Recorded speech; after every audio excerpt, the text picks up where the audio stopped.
Hello, this is a tutorial on how to open the Jupyter notebooks for the Introduction to Python course. You don't need any software installed, all you need is a browser.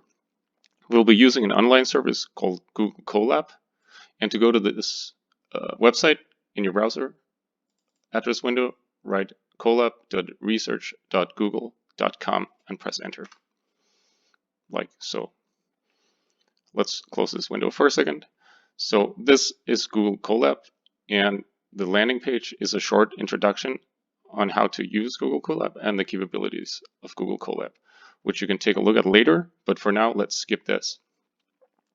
Now let's open the lecture file, or the Jupyter notebook for the first lecture. To do this, go to File, Open Notebook, and here you'll be presented with a lot of options to load notebooks from various places. The notebooks that we're using in the lectures are stored in an online code repository called GitHub. Now press GitHub here.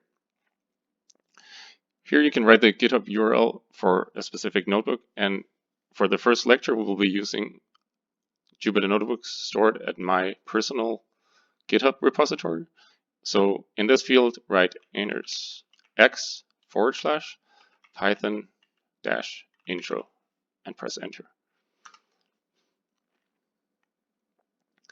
For some of the other lectures, this path might differ, but you will be given the correct path by that lecturer.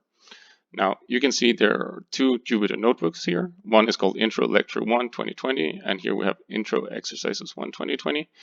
And the one that is called Lecture contains everything we will go through during the first lecture. So let's open this Jupyter notebook and see what it contains.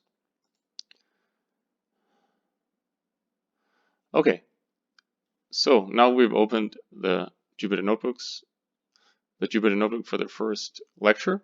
And if you scroll through it, you can see all the code and all the examples that we're going to go through during the first lecture.